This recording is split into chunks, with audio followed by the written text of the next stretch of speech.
Assalamualaikum warahmatullahi wabarakatuh.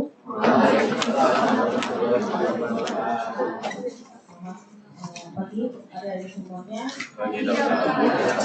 Kita lanjutkan materi yang minggu lalu ya. Kalau minggu lalu kita udah ngomongin bab 3, terutama di definisi operasional.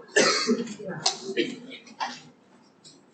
hari ini kita akan membahas mengenai desain penelitian. Jadi ini adalah namanya desain ya.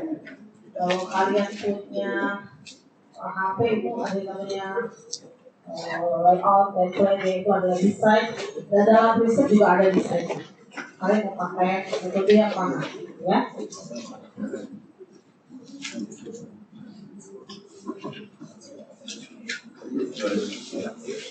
Oke, ini yang akan kita pelajari hari ini. Saya akan menjelaskan sedikit mengenai desain penelitian, kemudian studi deskriptif dan studi prosesional. Untuk minggu depan kita akan bahas tentang case control dan juga cohort, kemudian kita UTS, baru dilanjutkan dengan studi eksperimen dengan Dr. Armenia. Ya.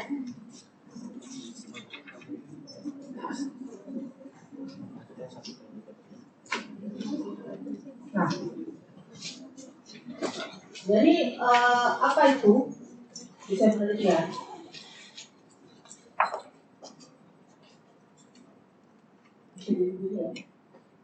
Desain penelitian itu adalah rencana penelitian kita, rencana riset yang disusun sedemikian rupa sehingga peneliti dapat memperoleh jawaban terhadap pertanyaan peneliti. Jadi misalnya kalian mau motong kayu, ya, ataupun kalau misalnya kalian mau motong kayu, tentu saja alatnya, toolsnya itu tidak menggunakan pakai silet atau pisau, tapi pakai apa, gitu kan?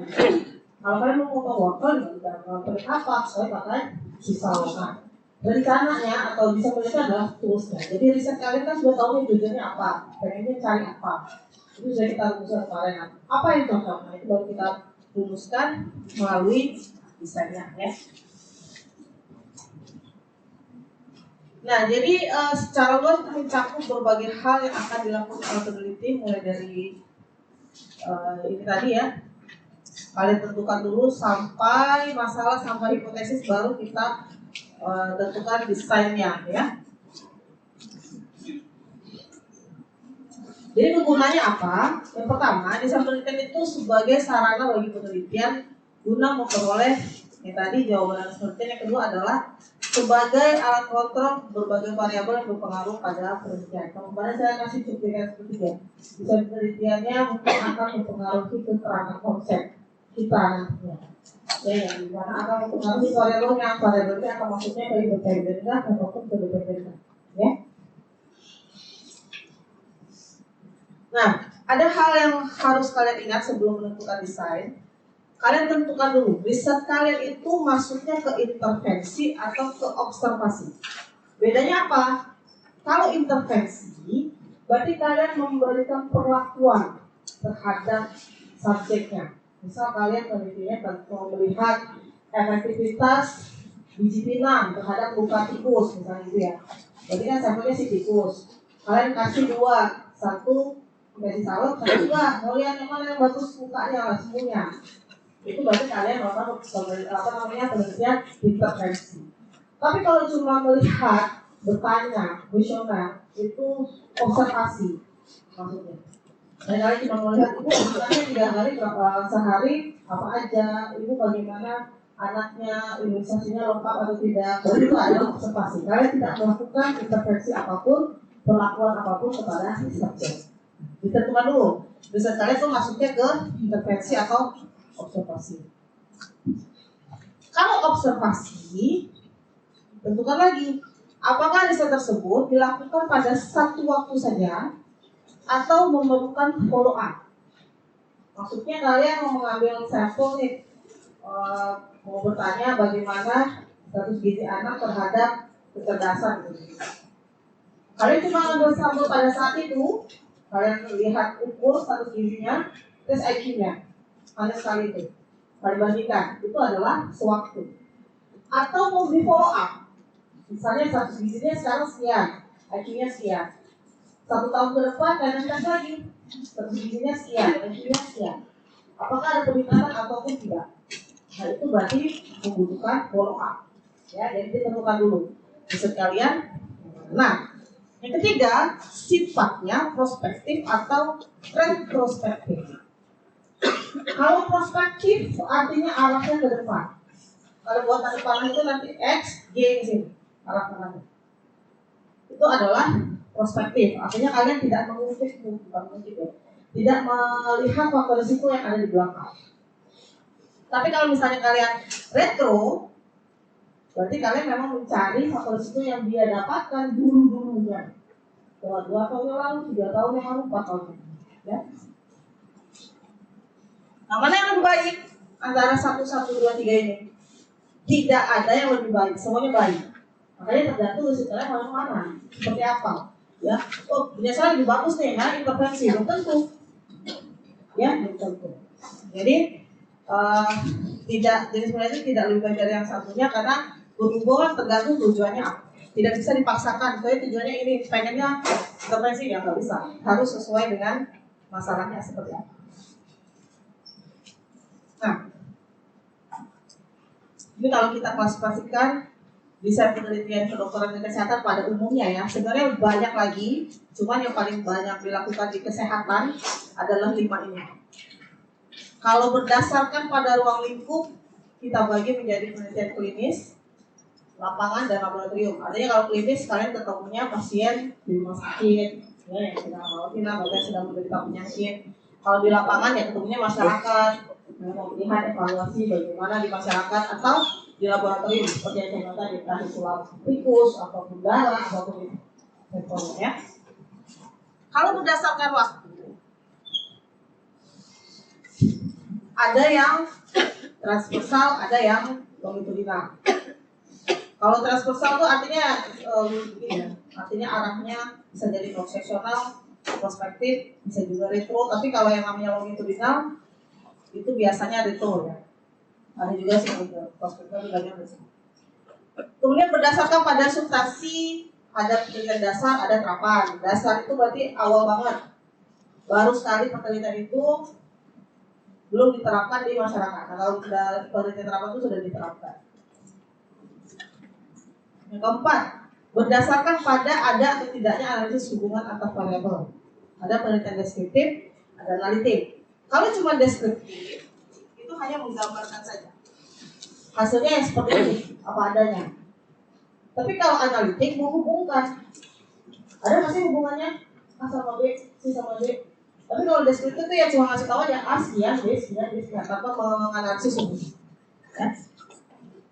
Kemudian ada beberapa penelitian yang termasuk ke desain khusus seperti uji diagnostik. Kalau misalnya kalian di rumah sakit ya, atau di Biasanya pada farmasi ada analisis kesintasan atau survival analysis ya. Ini pada pasien-pasien yang menderita penyakit kronis, CA, ya, ketahanan hidup dia seperti apa, atau HIV dan lain-lain. Nah, ini ada yang bertanya kemarin, apa itu meta analisis? Itu ada salah satu disebutnya juga. Jadi kalau meta analisis begini, itu penelitian systematic review dengan meta analisis itu lebih gampang. Kalian tidak perlu turun, lihatin laptop aja. Kalau review, kalian mau mencari apakah ada hubungan antara obesitas dengan gangguan sindroma metabolik misalnya itu. Kalau pakai sistem review ya kalian lihat misalnya ada 50 artikel yang membahas itu, kalian bahas lagi. Menurut tulis ini ada ini, tapi tidak harus turun ke lapangan ngambil ketemu pasien obes lagi. Cuma lihat review aja. Nah, meta analisis misalnya ada 10 artikel yang membahas itu hubungan antara obesitas dengan gangguan metabolik, di mana itu bervariasi, ada angkanya ya, kalau meta analisis ada angkanya. Ini di bawah 0,05, perbandingan di atas 0,5. Nah, kalau kalian ambil meta analisis 10 artikel itu kalian analisis ulang. Datanya dari mana? Dari 10 artikel tadi. Kalian analisis ulang dari data itu, ketemu hasilnya sekian, bahwa ini yang berarti yang paling benar adalah ini. Itu adalah penelitian meta analisis. Nah, jadi kalian tidak perlu turun ke lapangan mencari pasiennya, tapi cukup mencari artikel tadi. Yang paling bagus ya, hierarki tertinggi, kalau misalnya kalian mau cari referensi, ada lagi yang lebih bagus daripada meta analisis. Itu adalah CFT namanya. Kalau meta analisis itu kan hasil observasi ya, yang sudah ada datanya 0,5 berapa serta kok. Misalnya CFT itu hasil beberapa penelitian eksperimen. Eksperimen sudah bagus, 10 penelitian eksperimen melakukan ini. Kalian analisis ulang lagi hasil dari eksperimen itu. Mana yang paling bagus? Jadi kalau riset desain itu ada hierarkinya ya. Kalau untuk saya bilang tadi desainnya yang bagus semua. Tapi kalau untuk mengambil referensi, untuk jadi referensi kalian, itu ada hierarkinya. Yang paling bawah itu ya kepada pendapat ahli, gitu ya, case serial. Di atasnya yang lebih bagus cross-sectional, lebih bagus dari cross-sectional case control. Di atasnya lagi cohort, di atasnya lagi baru meta analisis, baru CA. Yaitu kalau untuk mendapat referensi ya.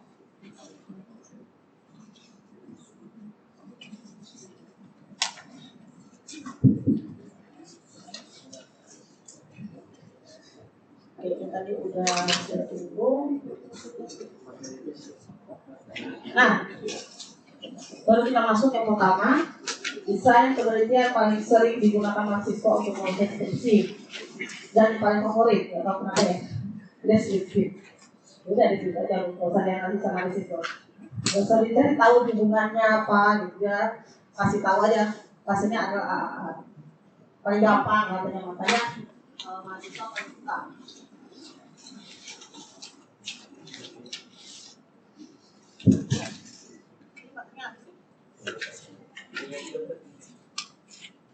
Nah, penelitian deskriptif itu mendeskripsikan, menggambarkan fenomena yang ditemukan. Sebagai contoh misalnya faktor risiko, efeknya ya, 5W1H, apa, berapa, kapan, di mana, bagaimana, mengapa, itu dijelaskan, digambarkan. Namanya gambar ya, seluruhnya sebagus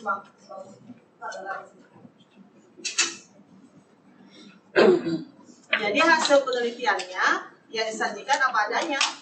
Peneliti tidak perlu menganalisis kenapa bisa itu terjadi, karena itu tidak ditemukan hipotesis. Makanya sudah belajar ya, awalnya deskriptif tidak perlu dilakukan ditemukan hipotesis karena tidak ada yang diuji.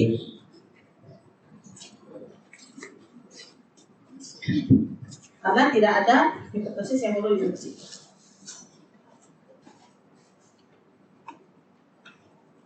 Nah, bedanya sama penelitian analitik, kalau analitik berarti antar variabel yang kalian tentukan, kalian harus mencari hubungannya, perbandingannya. Kalau sudah ingin melakukan ini, kalau kalian mengambil sampling, ya perlu uji hipotesis, ya. Awalnya kalau melakukan penelitian analitik ini pasti diawali dengan mendeskripsikannya. Jadi hasil dari deskripsinya juga ada di analitik. Ya, jadi dia juga menggambarkan juga apa isi 1, 2, 3 ABCD yang dia dapat, baru dia analisis gitu ya. Ini salah satu contoh penelitian desain, penelitian analitik. Kalau observasi itu ada yang pakai cross sectional, ada yang studi kasus kontrol, cohort, dan meta analisis ya, yang paling sering dipakai mahasiswa itu adalah yang pertama, karena lebih gampang. Kalau ini harus membandingkan dua kelompok, ada juga yang pakai. Yang jarang itu cohort. Cohort itu kenapa? Karena harus follow up. Jadi kita akan bahas satu bedanya apa. Nah, kalau intervensi, desainnya uji klinis ataupun eksperimental, ya.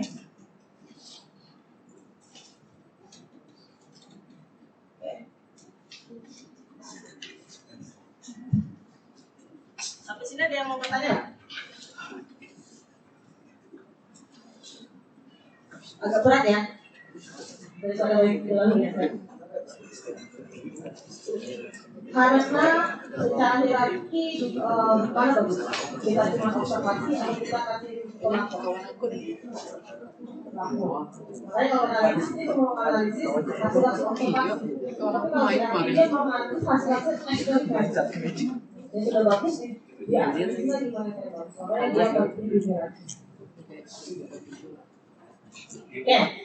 Nah, studi deskriptif itu yang saya bilang tadi hanya menggambarkan jumlah dan distribusi masalah kesehatan, boleh berupa faktor risiko atau fenomena dalam situasi dalam hubungannya dengan orang-orang yang terkena paparan, termasuk tempat kejadian dan waktunya, ya.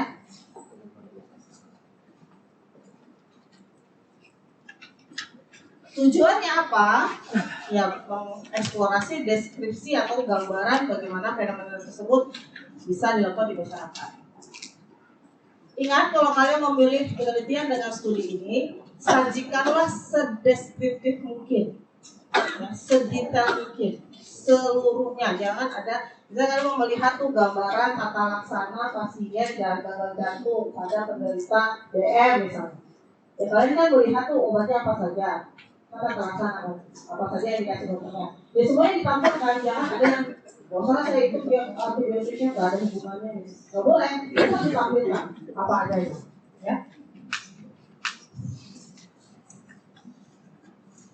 Nah, ini yang bedakan tadi ya, tidak ada tanpa mencoba menganalisis mengapa orang itu bisa gagal jantung pada kanker DM, nggak usah takut sana. Itu cuma kasih tahu aja berapa gambarannya itu. Ini contoh-contoh penelitian ya. Misalnya studi angka kematian dan angka kelahiran pada suatu daerah, studi tentang insiden dan prevalen penyakit tertentu, studi tentang gambaran kematian ibu hamil. Apa bedanya insiden dan prevalen? Insiden apa? Insiden apa kejadian? Prevalen? Prevalen kejadian juga, kan? Semuanya masing-masing. Insidensi itu kasus baru. Misalnya insidensi pasien DM di Puskesmas A tahun 2025. Berarti seluruh pasien baru DM tahun 2025. Tapi kalau prevalensi kasus lama dan kasus baru. Prevalensi starting sampai sekarang berapa? Ya. Contohnya lagi, studi gambaran penderita TBC genital pada wanita. Oh ya, satu lagi.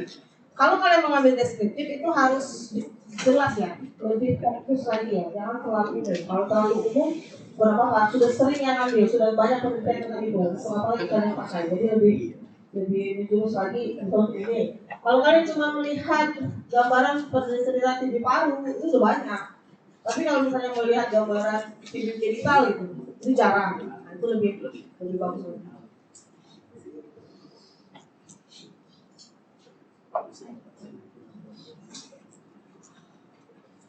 Studi deskriptif ini dapat dirancang dalam beberapa cara sesuai dengan tujuannya. Biasanya dikumpulkannya satu waktu, ya, prosesional. Jadi sebenarnya bahasa prosesional ini bukan hanya pada analitik ya, pada deskriptif juga ada. Beberapa waktu tertentu misalnya ya, mengikuti juga bertahap ataupun monitoring berkesinambungan.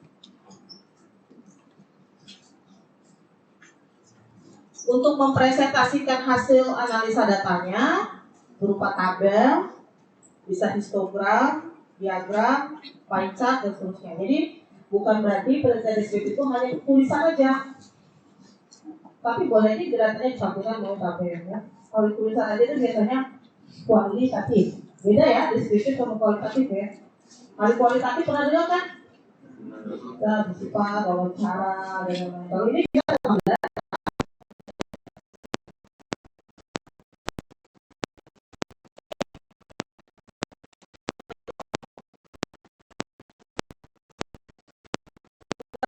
sebelumnya pada orang dengan outcome-nya adalah atau kasusnya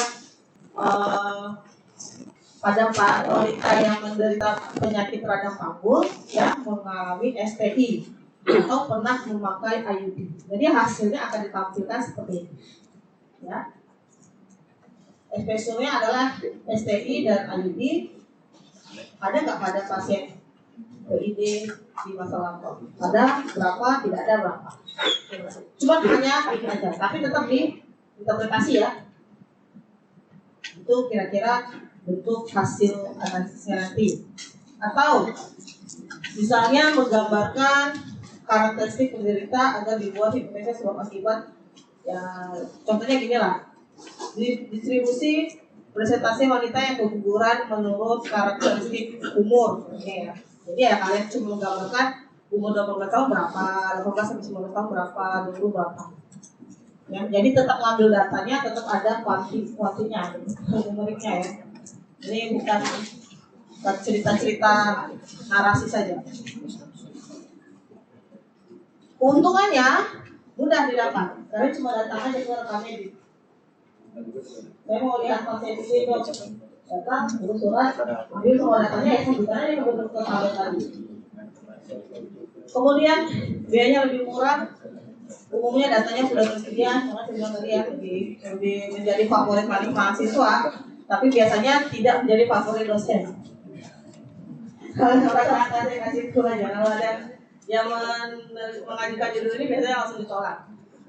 Kecuali publikasinya nanti orang mau sakit, mereka boleh senang tuh deskriptif, karena datanya banyak, saya butuh data itu. Sudah deskriptif aja, tapi kalau kalian punya dosen kita, biasanya akan ditolak. Terlalu gampang. Masalah etiknya minimal karena peneliti tidak menentukan pelayanan kesehatan mana yang lebih kuat dari individu.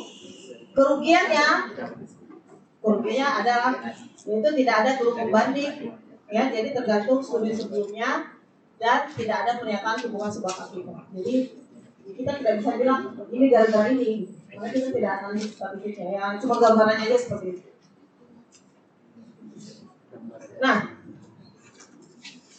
kalau deskriptifnya ditolak, biasanya mahasiswa akan mengambil studinya prosesnya. Dengan pilihan desain gampang yang nomor 2. Jarang yang mau intervensi. Beberapa kali ditawarin pasti gak mau. Kecuali dilihat, kalau dilihat mau. Ikut penelitian dosennya itu ya. Nah, studi profesional atau disebut juga dengan studi transversal atau potong lintang, ya. Ini adalah rencana studi observasi. Ingat ya, bentuknya desainnya adalah observasi yang mempelajari tentang korelasi antara faktor risiko dengan efek. Mari kita udah bahas ya. Faktor risiko itu selalu menjadi variabel bebas atau independen, sedangkan efeknya apa itu akan menjadi variabel dependen dan hanya dilakukan satu kali. Makanya mahasiswa sering begitu, jadi tidak bolak-balik ya. Betul? Dan sekalian ya. Tidak capek-capek kan? Gak boleh di follow up, gak perlu ngapa-ngapain, gak perlu membanding ya. Jadi faktor risiko dan efeknya diukur sekaligus pada saat yang sama.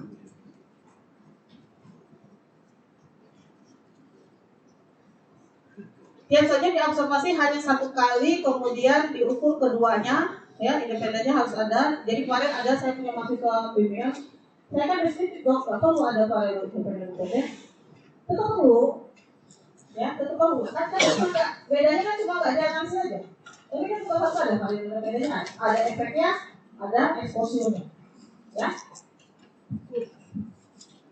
Jadi itu tadi diukur ya. Diambil datanya, diukur, kemudian nah yang akan dibahas adalah bukan hubungannya, tapi ya gambarnya seperti itu. Kira-kira kenapa fenomena ini bisa terjadi. Ini adalah skema rancangan studi konsesional ya. Kalian tinggal mengambil, menetapkan dulu populasinya apa, berapa sampelnya, kemudian faktor risiko positifnya berapa, faktor risiko negatif atau faktor risiko ya. Misalnya kalian mau menghubungkan antara orang merokok dengan CA paru, ya, berarti kalian mau melihat orang yang merokok itu berapa, yang CA paru berapa, yang tidak merokok berapa, kemudian yang merokok tadi yang kena CA paru berapa, yang tidak kena berapa, yang tidak merokok pasti kena juga kan, bisa juga nggak kena CA paru, bisa, nah itu diukur juga, yang tidak merokok yang kena CA paru berapa, yang tidak, ya, itu kira-kira yang rencananya dan akan ditampilkan ke tabel namanya 2x2.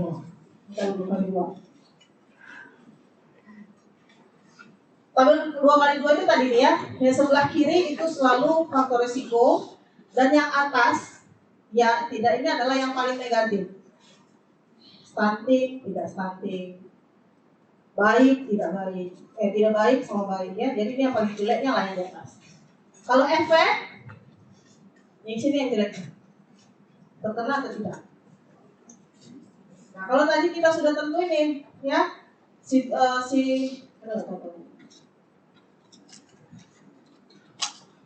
udah contohin tadi berapa yang merokok berapa, terus dia kena CA paru berapa di sini. Yang merokok berapa tapi tidak kena CA paru di sini. Dia tidak merokok, tapi kena CA paru di sini. Dia tidak merokok, tidak kena CA paru di D. Ya. Nah, untuk cross-sectional, kalian harus mencari rasio prevalence. Artinya apa? Ini adalah mengindikasikan seberapa besar efeknya atau risikonya untuk terjadi. Rumusnya ini ya, ini tidak ada di PSS, harus dicari manual. Ya, A per A tambah B dibagi C per C tambah D.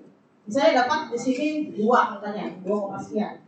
Interpretasinya berarti orang yang merokok 2 kali lebih besar risiko untuk terjadinya CA paru dibandingkan tidak merokok.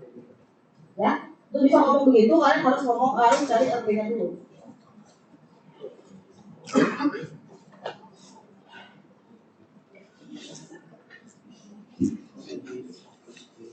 Ini tahapan-tahapannya kalau kalian memilih untuk menggunakan rancangan studi cross-sectional sama seperti yang sebelumnya kita pelajari ya. Ditentukan dulu rumusan pertanyaannya, identifikasi variabelnya apa aja yang independen, apa aja yang dependen, menetapkan subjeknya, kemudian baru melakukan pengukuran dan melakukan analisis. Nah,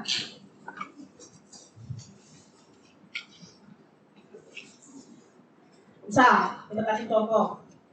Peneliti ingin mencari hubungan kebiasaan menggunakan obat nyamuk semprot dengan batuk kronik berulang atau BKB pada anak balita dengan menggunakan desain cross-sectional. Langkahnya Dapat dulu nih rumuskan masalahnya adalah apakah ada hubungannya tadi antara kebiasaan memakai obat nyamuk semprot dengan terjadi BKB. Hipotesisnya ada hubungannya. Apakah betul? Nanti kita lihat lagi. Ya. Berarti variabel independennya adalah faktor risiko penggunaan obat nyamuk. Variabel dependennya efeknya apa? BKB pada balita. Ini tidak diteliti, ya. Boleh diteliti juga sih kalau bukan diteliti. Cuma kita contohkan yang satu variabel dulu. Populasinya adalah seluruh balita pengunjung poliklinik yang bla bla bla bla, ini ditentukan di kriteria inklusi.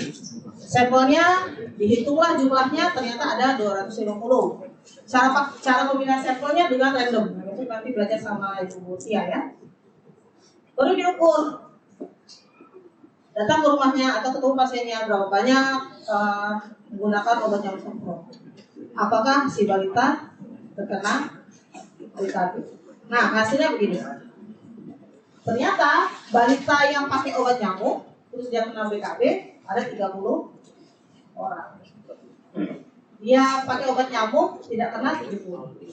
Tidak pakai obat nyamuk tapi kena 15 dan tidak pakai obat nyamuk dan tidak kena ada 103. Kalau sudah dapat tabel 2x2-nya, kalian cari PR-nya, ya, PR atau ERP, referensi rasionya. Sekian dibagi A per A tambah B dibagi C per C tambah D tadi ya. Hasilnya 3. Artinya apa? Artinya balita yang menggunakan obat nyamuk semprot itu 3 kali lebih berisiko untuk terjadinya BKB dibandingkan dengan balita yang tidak. Harus ada dibandingkannya ya. Dibandingkan dengan balita yang tidak menggunakan obat nyamuk semprot.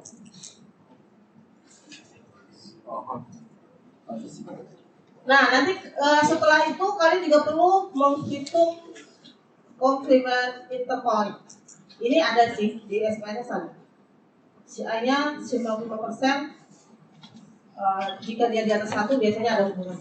Ya.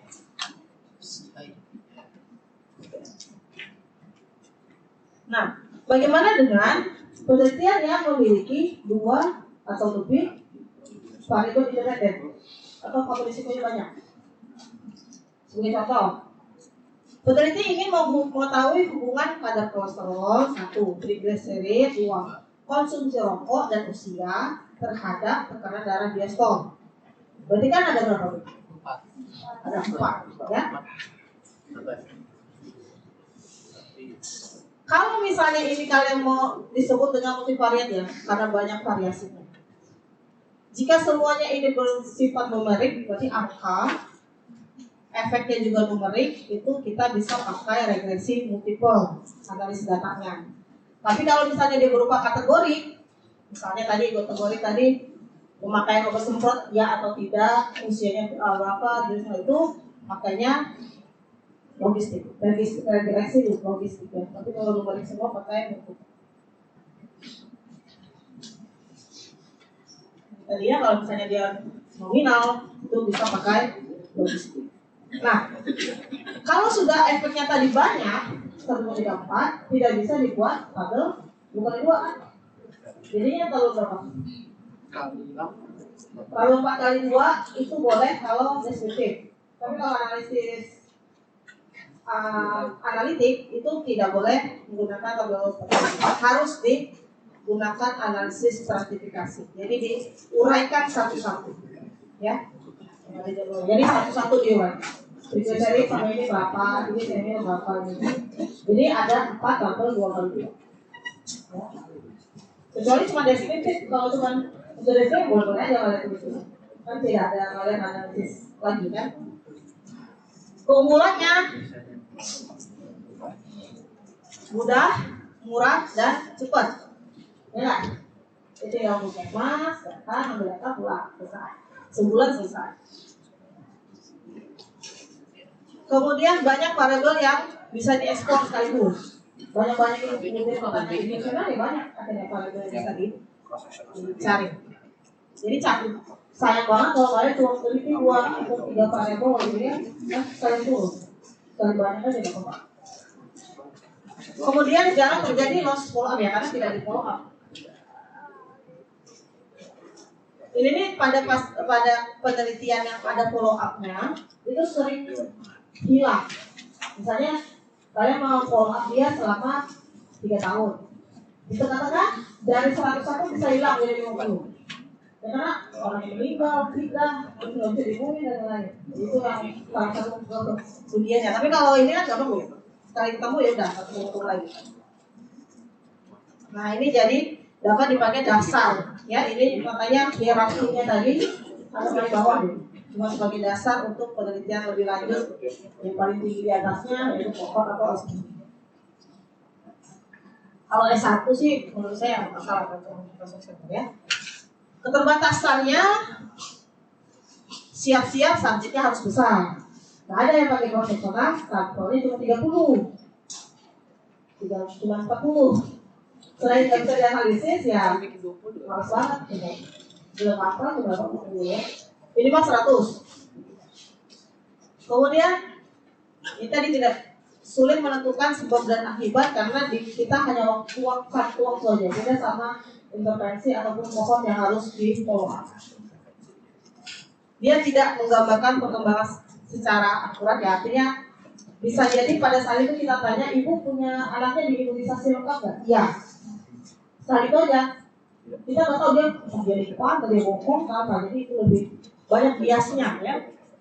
Faktor resiko sulit diukur secara akurat, jadi kita hanya mengandalkan pernyataan si ibu saja. Tidak valid untuk melakukan suatu kasus yang sangat jarang ya. Jadi kalau ada jarang itu jangan pakai profesional, gunakanlah alat yang lain, bisa lain seperti kohort gitu ya. Kesimpulan korelasi faktor risiko dengan efek paling lemah dibanding bencana yang saya bilang tadi ya, secara hierarki dia kalau dibandingkan sama yang lain paling lemah. Tapi bukan berarti tidak bisa diambil sebagai referensi. Boleh sih kalau kalian memasukkan ke referensinya bisa penelitian yang ini ya. Tapi lebih bagus lagi yang di atas. Oke. Sampai sini ada pertanyaan mengenai desain penelitian, kemudian penelitian deskriptif dan penelitian konstruksional.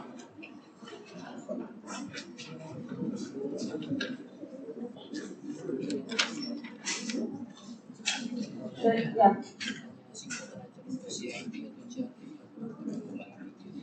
Iya.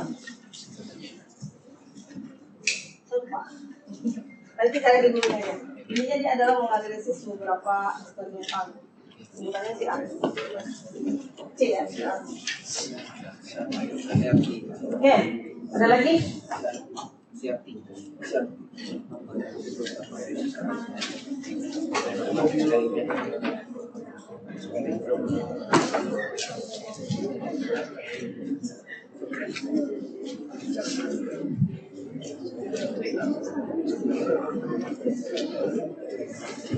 Minggu depan kita akan bahas tentang penelitian case control dan cohort ya.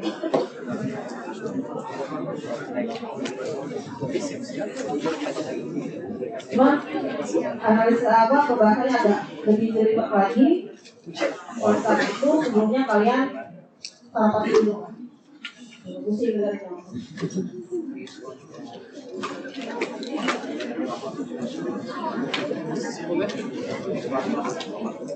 Setelah ini sama setelah saya nanti kita UTS ya. UTS mungkin sistem baru tapi saya selesaikan dulu komputer semester ujian 3 minggu depan sama saya sekali bang. Dulunya ada 3 CD, 3A. Tapi yang belum selama 3 bulan. Berarti dokter 2 minggu lagi. Ya, kita sekali lagi kalau sama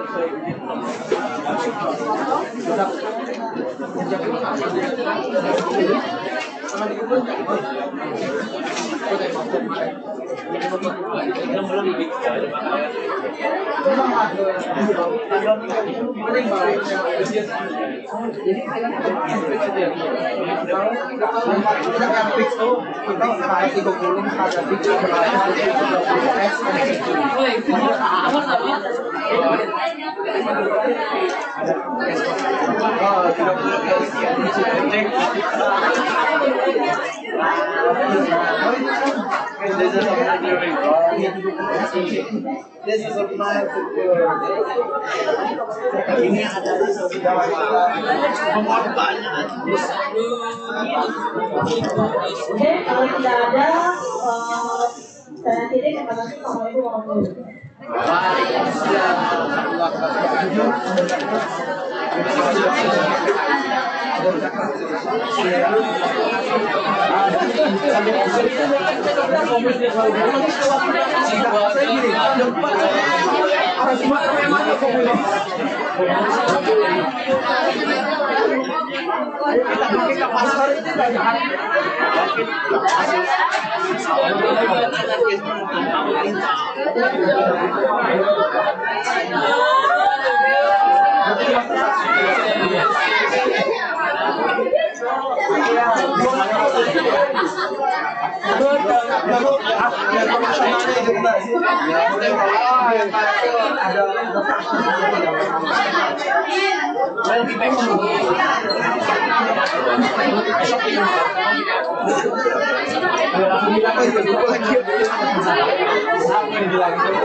Apa tuh? Apa lah ini?